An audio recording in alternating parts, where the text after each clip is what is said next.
So, I'm a young college girl, and I'm fairly used to getting catcalled, so this event started to seem out fairly normal to me, but quickly got my heart racing. I was driving back to my apartment from campus. My apartment's about half a mile down from campus, and in front of my complex is a gas station.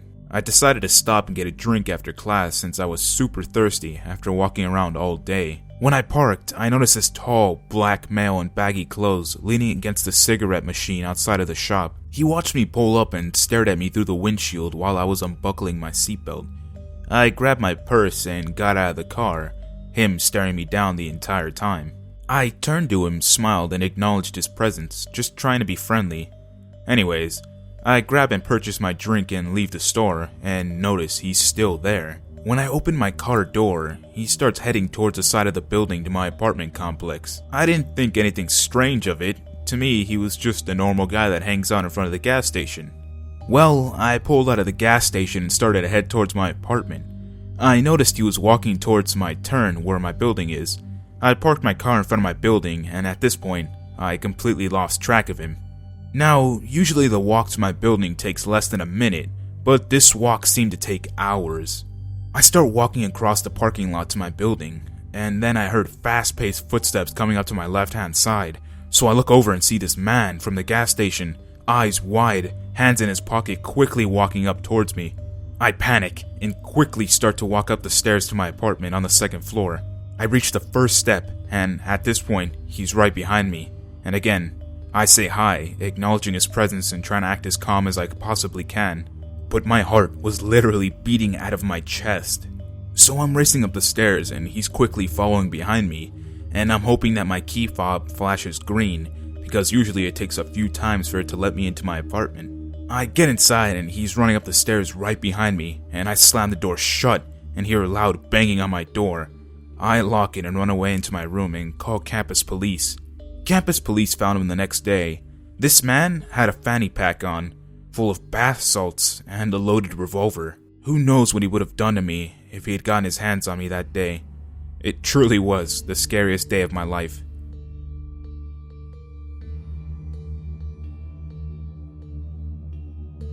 This is based on a true story that terrifies me to this day. This happened a few years ago, and I'm an Asian male who was then around my early to mid 30s. I ran a small business with my business partner, and it would sometimes require us to travel to other states. We usually went to motels to stay during the night. Also during the night, my business partner and I drank some alcohol. Anyways, I woke up at like midnight, dehydrated from the drinks I had a couple hours before. I was very tired, and didn't think twice about stepping outside of my room at such a late time. The motel's vending machine happened to be in a distant, dark corner from all the other rooms. There were two vending machines. I was at one, and at the other, this man that kept buying bagged chips and cookies. I didn't really take note of this, and was simply annoyed that the vending machine had eaten my dollar without even giving me my bottle. I only had a $20 bill, so I went to go and get change. But when I came back, this man started interrogating me intensely. Apparently he had left his wallet on top of the vending machine, but it was suddenly gone. And of course, he accused me of being a thief. "Where's my fucking wallet?" he yelled. I don't know. I don't have your wallet." Then I was conscious of my surroundings and took notice. He had stacks of vending machine goods. I soon assumed that he was on drugs. He kept asking me for his wallet, and I would reply that I didn't know. Finally, he reached into his pockets. Normally, that is where people usually have their wallets, but suddenly he pulls up his gun and points it at my chest. Inside, I was shaking. I have two baby girls at home, I thought at the moment. I'll never see them again. If he pulls the trigger, then I'm dead. However, these other two men were loitering around our location. Before I've seen them walking back and forth around the motel. This man saw these guys and asked me, "Are they your friends?" Knowing that answering yes or no may 70% harm me either way, I just stood there without a reply. He said, "Wait here," as he turned his back away from me. As he walked off 20 feet, I dashed as fast as I could. The distance would usually be lengthy back to my room, but I got back to my room in immediate seconds due to my adrenaline rush. My energy was so strong that when I got back, I woke up my sleeping business partner. I just wanted a bottle of water to satisfy my thirst. Instead, I almost lost my life. It's such luck that I managed to pull myself from a dangerous situation. Anyways, to all you out there, be careful.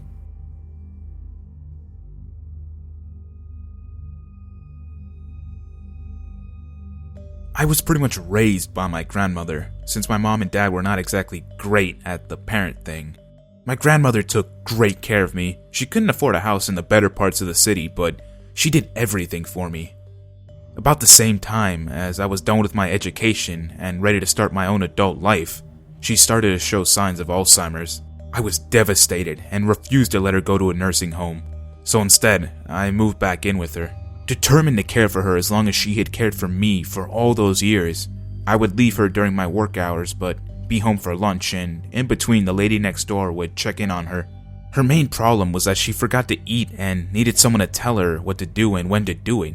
She was still the sweetest old lady though. Well, one day I came home from my lunch break and heard my grandma talking to someone in the kitchen. She uttered, "Can't you find it, dear?" I rushed into the kitchen and saw a man going through her purse. When he heard me come in, he stopped and turned around and had a wild look in his eyes. "Who the hell are you?" I growled, trying to sound intimidating, which is a hard thing to do when you're a petite woman who had just encountered a possible burglar. "It's your cousin Danny, dear. He came for the money, you see," my grandmother explained as cheerful as ever. "Grandma, I don't have any cousins, and I don't know this man," I replied, not taking my eyes off him. Could he be on drugs? I couldn't see any weapon on him, and he was lean and slim. Maybe he wouldn't risk fighting me. For all he knew, I could be a martial arts expert. "He came for the money, darling. He's buying us a new camper," my grandmother continued, and started to tell the old story of how she once took me on a holiday in a camper when I was 6, and how we had the greatest time. "Get out, right now," I said as calmly as possible to the man, who was starting to look rather uncertain about how to deal with the situation. "Follow me out, and I'll give you the cash I got, but you and I are walking out of here right now." To my utter surprise, he agreed with no further argument and walked out right in front of me. I slammed the door shut the moment he was over the threshold and returned to my grandmother, who was now happily recalling our trip to Disney World on my 10th birthday. I wasn't surprised to discover that all her meds were gone and her wedding ring was missing. After this incident, I realized that I couldn't give my grandmother the care she needed and deserved on my own, and I got her a place in a nursing home close by. I visit very often, and all the nurses there love her. She really is a wonderful lady. Even in her later stages, she's sometimes talked about cousin Danny and his camper, and I would usually just play along. But personally, I prefer no further interaction with the man dubbed Cousin Danny.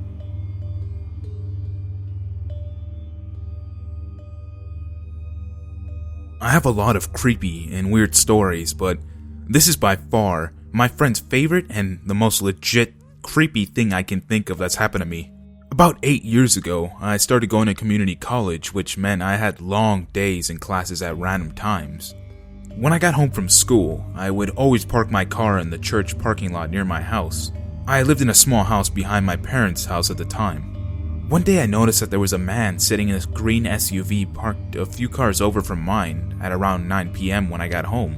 I thought it was weird because no one parked there at night as it was the middle of the suburbs, but I just figured that it was likely a one-time thing and forgot about it. The next day I got home at around 2 p.m. and the car was in the exact same spot with the guy just sitting there doing nothing.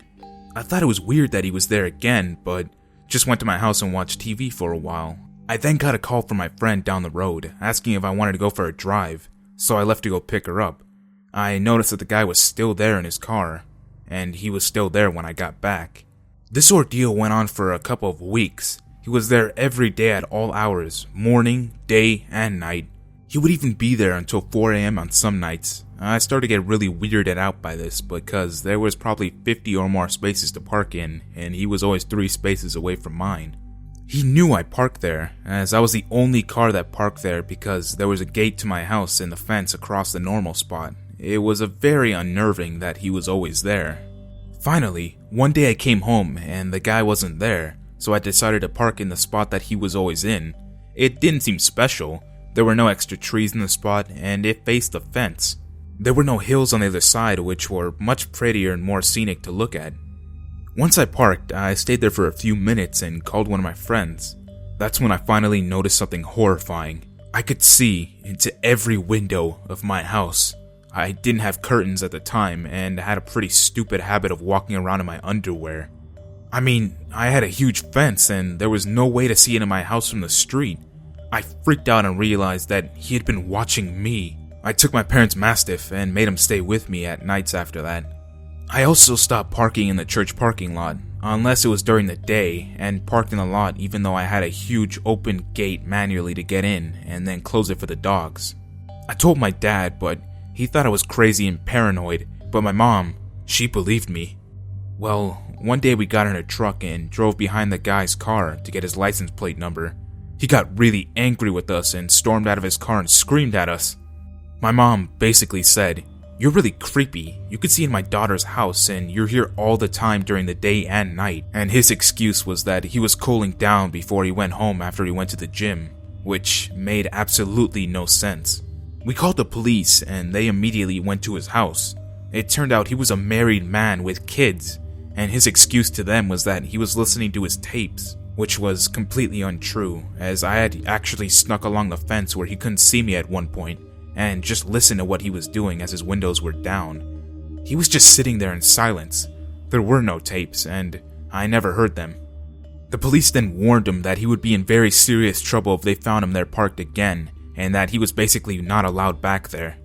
I know the police get a lot of shit sometimes, but they were great during this incident, and they scared him. The next day, he wasn't around, and I thought it was over. It was also my friend's birthday, so I went out to dinner that night, and came home at around 11 p.m., and there was another car parked in the same exact fucking spot. I was livid. I knew it was him, but in a different car. I told my mom about this, and then just stayed at my parents' house because I was pretty freaked out. My mom decided to drive her car through the parking lot to see if he was still there. Once she drove through, she saw that no one was in the car. She figured it was a coincidence and drove past them, then turned the car around. Once she was turning the car around, she saw a man get up from a crouched position, then speed out. Apparently she thought to herself that this was the prime opportunity to follow him. He was going 70 miles per hour on a residential road and went through a few different streets trying to lose my mom. Finally, he went to the main road and there was a red light. My mom pulled up next to him and he pulled his sweatshirt over his face and covered himself with his arms so she couldn't see him. I'm pretty sure he thought that it was actually my dad going after him, who is huge and an ex-NFL player and is very intimidating looking. Once the light turned green, he sped off again, and after about 10 minutes, finally lost my mom. She immediately called the police, and they told her that it was very suspicious and that she should probably leave chases up to the police next time. After that, the man never came back, and I got curtains. To this day, I still don't know what his intentions were. I had a huge-ass 170-pound Mastiff, who was friendly to most people, but was very protective of me. To everyone, I also had a brother who was a double state championship winning hockey player and a huge dad, but the only one who intimidated him was my mom. Creepy-ass church parking lot man? Let's never meet again.